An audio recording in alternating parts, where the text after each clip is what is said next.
Hello guys, welcome to you chemistry education एजुकेम।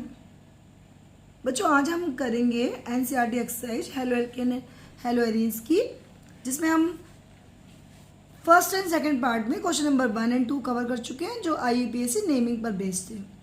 Now question number 10.4 करेंगे। 10.4 what is saying, आपको CH2Cl2 CHCl3 and third one CCl4 में बताना है which one has the highest dipole moment.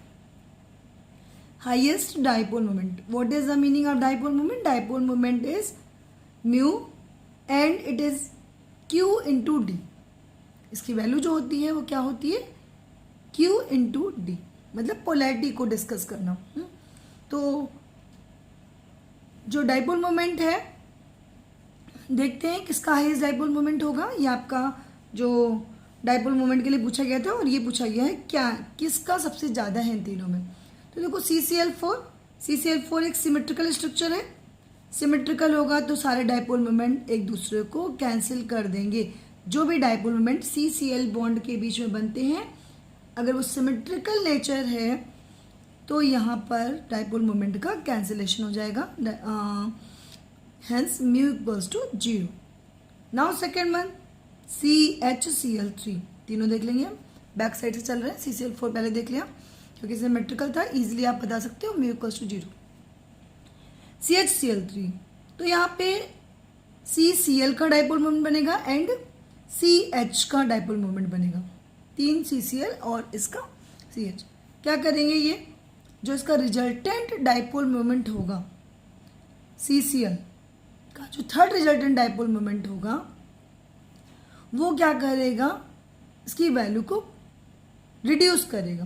तो hence इसका dipole moment जो आता है निकल के वो रिड्यूस हो जाता है और इसकी जो म्यू की वैल्यू आती है नियर अबाउट 1 आपके पास 03 डेबाई के आसपास आती है। नाउ थर्ड केस CH2Cl2, तो देखिए इसमें दो टाइप की dipole moment, CH dipole moment आएगा, 2 CH है एंड 2 CCl डाइपोल। तो ये एक दूसरे को क्या करेंगे, ये इसको रीइंफोर्स करेंगे। रीइंफोर्स करने का मतलब इनकी वैल्यू जो होगी वो ग्रेटर आएगी compare to other two. Means mu की वैल्यू जब यहाँ पे कैलकुलेट करके देखी गई थी तो कितनी आई थी, that is 1.60। Okay, structure tetrahedral है, म्यू की वैल्यू हाईएस्ट है CH2Cl2 के लिए, क्योंकि इसके जो डाइपोल मोमेंट हैं वो क्या कर जाएंगे, एड ऑन हो जाएंगे। CHCl3 में रिड्यूसिंग पावर होगी, तो आपके पास वैल्यू जो आई थी कैलकुलेशन में 1.03 आई थी। अगर आप इसको कैलकुलेट करके देखेंगे तो ये वैल्यू आती है। इसकी वैल्यू कितनी है, 1.60, और क्योंकि CCl4 एक सिमेट्रिकल नेचर है तो म्यू की वैल्यू कितनी है, 0 है। तो यानी कि जो इसका आंसर है that is the CH2Cl2। Okay, now next question करेंगे 10.5। What is written here? 10.5 question, look at this question. A hydrocarbon C5H10 does not react with chlorine in dark but gives a single monochloro compound C5H9Cl in bright sunlight. Identify the hydrocarbon. Okay, 10.5, एक hydrocarbon है C5H10, एक hydrocarbon है C5H10। देखिए इसका formula कुछ ऐसा बन रहा है ClH2n। तो ये दो चीज़ों को इंडिकेट करता है, या तो ये एल्कीन हो सकता है और या फिर ये चीज हो जाती है साइक्लोएल्केन। ठीक है, यहाँ पर एक चीज दे रखी है आगे क्वेश्चन में कि जो C5H10 है वो डार्क में रिएक्शन नहीं करता, डार्क कंडीशन में Cl2 से रिएक्शन नहीं करता और सनलाइट की प्रेजेंस में रिएक्शन हो जाती है। तो आपने पढ़ रखा है 11th क्लास में भी, सनलाइट से हेलोजिनेशन रिएक्शन अगर होती है तो what will the mechanism, this is the free radical mechanism. कौन सी मैकेनिज्म होता है? Free radical mechanism. ठीक है, रेडिकल मैकेनिज्म। मीनिंग क्या हो गया? सनलाइट से रिएक्शन का मतलब क्या बता रहा है? फ्री रेडिकल मैकेनिज्म बता रहा है। यानी कि ये क्या हो सकता है? साइक्लोएल्केन। क्यों हो सकता है? आपको बोला है मोनोक्लोरो डेरिवेटिव, मोनोक्लोरो डेरिवेटिव, यानी कि जो क्लोरीन आ रहा है वो हर कार्बन पर, जिसके कार्बन पांचों एक जैसे हों, उन पर किसी पर भी अटैक कर सकता है। मीन्स रिएक्शन कुछ ऐसी होगी, साइक्लोएल्केन बनेगा C5H10। Every corners contain CH2। क्या कंटेन करते हैं ये? CH2। इनकी रिएक्शन होगी किससे? Cl2 से। किसकी प्रेजेंस में? यूवी लाइट या सनलाइट की प्रेजेंस में। और इसमें किसी भी पांचों कार्बन में से किसी पर भी Cl लग जाएगा। क्यों लग जाएगा यहाँ पे Cl? सनलाइट से रिएक्शन होती है, जब सनलाइट की प्रेजेंस में हेलोजनेशन होता है तो एल्केन्स रिएक्शन देते हैं ईजिली। ओके। दूसरी चीज मोनोक्लोरो डेरिवेटिव, मतलब ये Cl चाहे 5 कार्बन में से किसी पर भी लगता, वो प्रोडक्ट हमेशा सेम होता। इस वजह से ये क्या होगा? C5H10 must be a cycloalkane, not alkene. Understood? Now question number next, question number 10.6। 10.6, write the isomers of the compound having formula C4H9Br। Okay, इसके हमें आइसोमर्स बनाने हैं C4H9Br। C4H9 के आइसोमर्स हम कैसे बनाएंगे? What is the C4H9Br? मतलब 4 carbon है, उस पर ब्रोमीन लगा हुआ है। इसके आइसोमर का मतलब क्या होता है? आइसो मतलब होता है सिमिलर, तो same molecular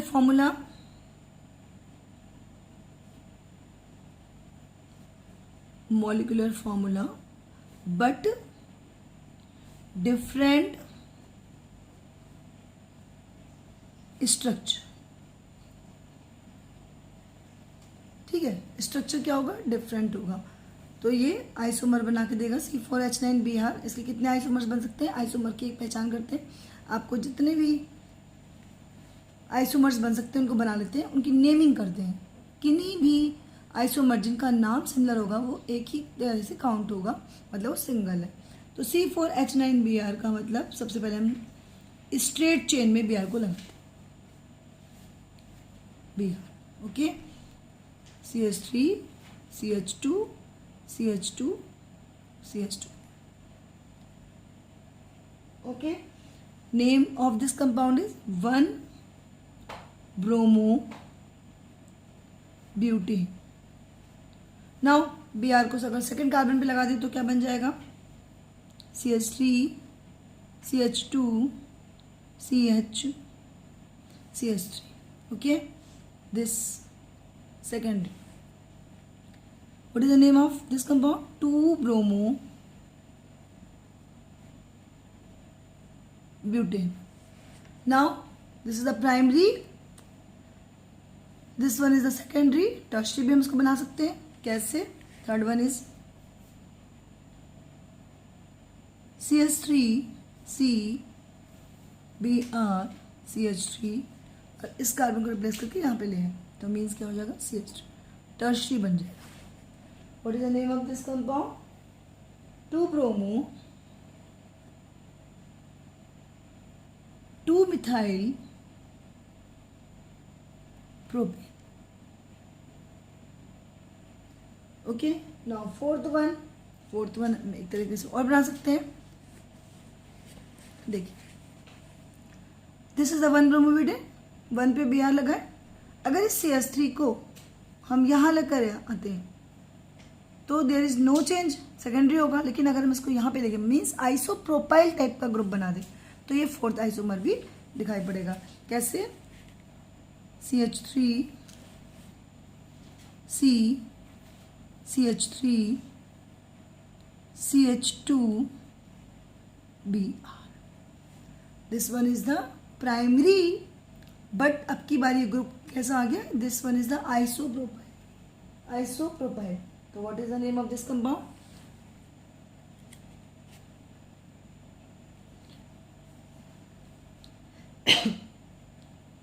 name of this compound is 1-bromo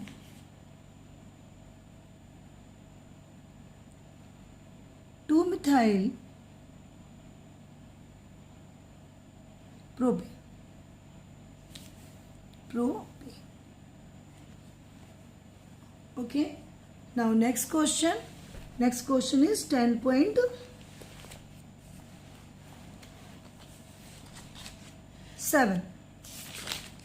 Question number 10.7. What it says, write the equation for the preparation of 1 iodobutane from, हमें हर बार बनाना है क्वेश्चन नंबर 10.7 में 1 iodobutane, यानी कि प्रोडक्ट हमारा है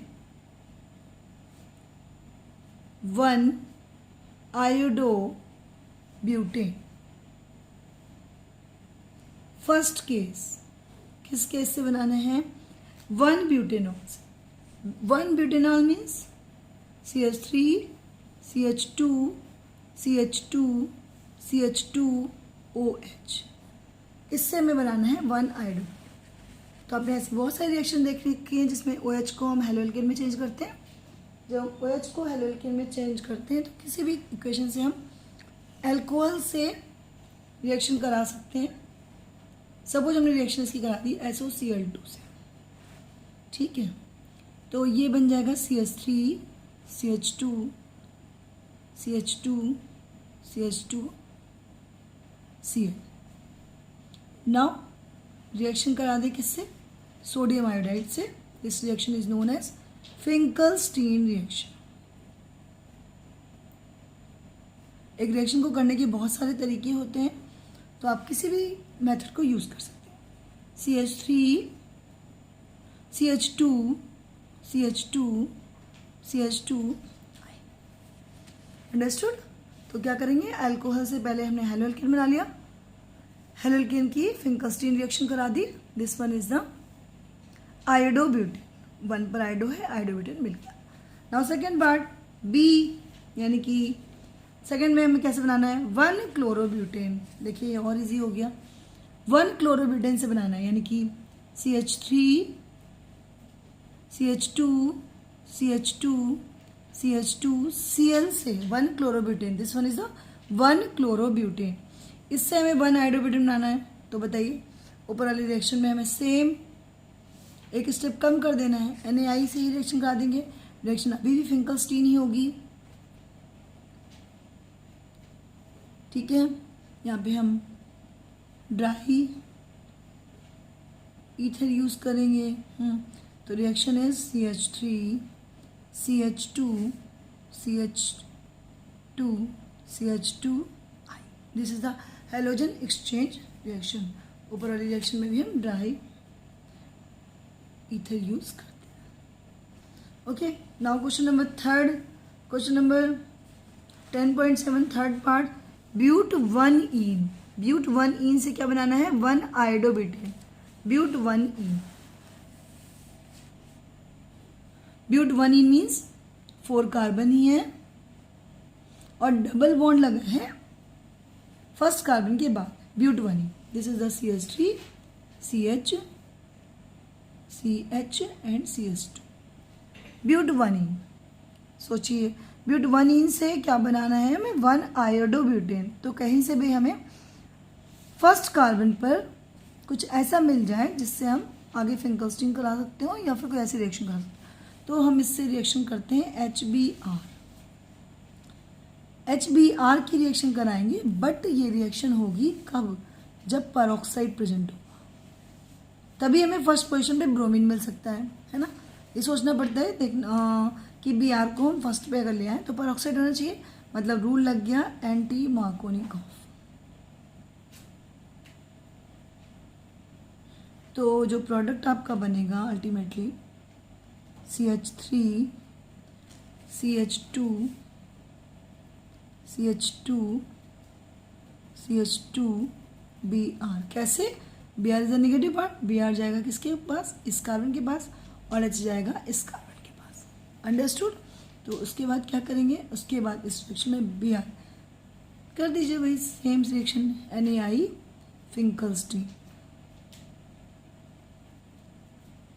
Finkelstein reaction.